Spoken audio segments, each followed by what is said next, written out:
So you find a recipe online and it looks amazing. Everybody's saying how great their baked goods came out and you want to give it a try. Something happens along the way and for some reason yours did not come out as good as you wanted to. So what can you do?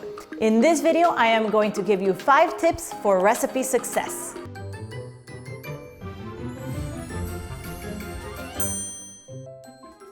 So many times I go online and I find recipes that look like they're gonna be really good. I always make sure and read the reviews, but I always find that there's a few people have a hard time with it, and it makes me think that maybe as bakers and professionals, we sometimes forget to explain or state things that are for us second nature. So here are 5 tips that I think might be helpful for you to have recipe success.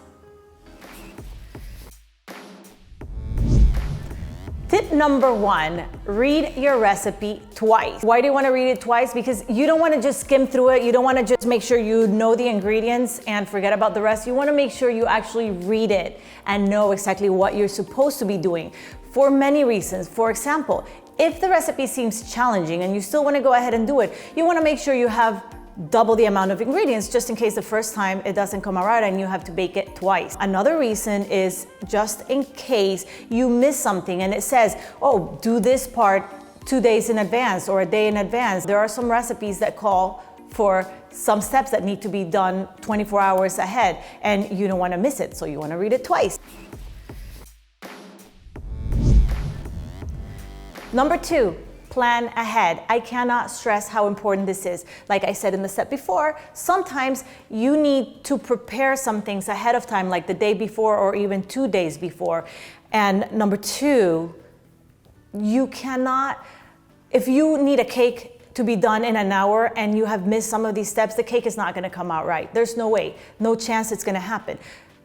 There are things that always must happen. For example, ingredients must be room temperature. This baking is all about chemistry and how ingredients react with other ingredients to have some certain reactions. And when you use cold ingredients, they don't have the same reaction as when you use warm ingredients or when you use room temperature ingredients. So unless the recipe says to use something cold, always make sure your ingredients are room temperature. Another thing you always need to do ahead of time is prep your pans. If it says to butter and flour ahead of time. If it says to use parchment paper, have the parchment paper cut out before. Always have your oven ready. You don't want to be done with the recipe, be done with the mixing of all the ingredients. These chemical reactions are already happening inside your batter, only to realize that your oven is not hot and you're going to need to wait for it. That's not going to be a successful recipe.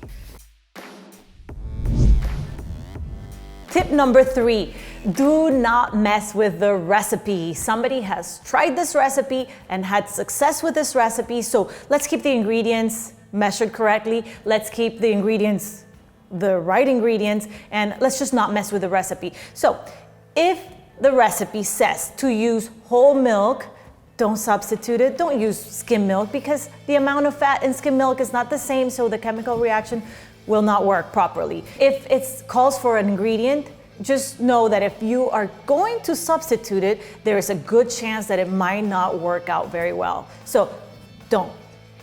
Another thing is just be very careful with the measuring.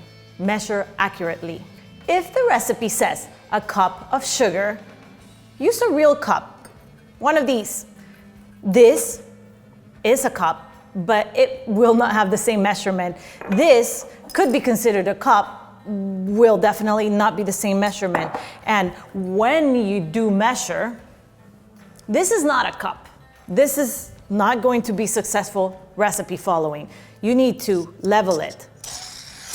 That's a cup. And it goes the same with your teaspoons, with your tablespoons. If you measure something, it needs to be leveled and full. You can't go halfway and say that's a tablespoon because it's not. But that's not a tablespoon because it's too full. It needs to be perfect. This is right. So do not mess with the recipe. Recipes are baking and recipes, it's a science. Don't mess with it. Tip number 4, do not overmix.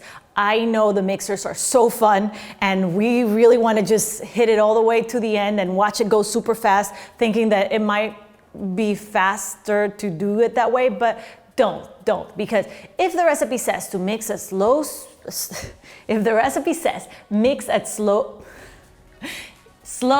speed, keep it that way, because like I said, the chemical reactions happening in there need to happen properly, so don't mess with that. If it says to mix for 5 minutes, then mix it for 5 minutes. But for the most part, not over mixing is the safe way to go. So if it says mix the ingredients, then just mix them enough until they're mixed, especially in chocolate recipes. If you keep mixing, then you end up with very stiff, hard cakes that don't fluff the same way. So you don't want to do that. So follow the recipe. Do not over mix. Tip number 5, do not trust the time in the recipe, trust the toothpick. Some recipes are made across the world in a different place with different humidity in a different oven, so it's pretty hard to tell exactly to a T how long your cake needs to be in the oven. The only one who knows that is you, so use the time that the recipe tells you as a guideline, but don't follow it specifically. If your cake doesn't look done, but the timer says it is done, don't trust the timer, trust the toothpick. Put the toothpick in there. If it comes out pretty clean, maybe a crumb or two, then it's ready. But if it still has liquid stuff in it, it's definitely not ready. And if your cake's starting to look ready and smell cooked, do the toothpick test. If it's already ready and the timer says you still have 10 minutes to go, take it out, trust the toothpick.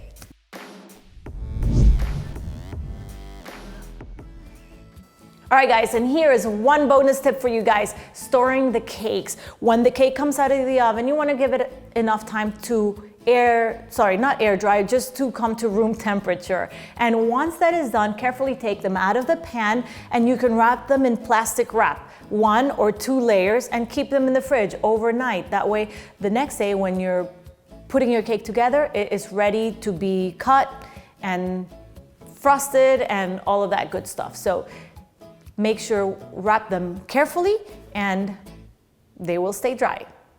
No, they will stay moist. You don't want them dry. That's it.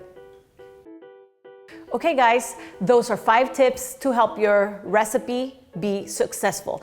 I hope you guys enjoyed this video. If there are any tips that you would like to share with us, please comment below. And if you like this video, don't forget to hit the thumbs up, subscribe to my channel, and I'll see you next week.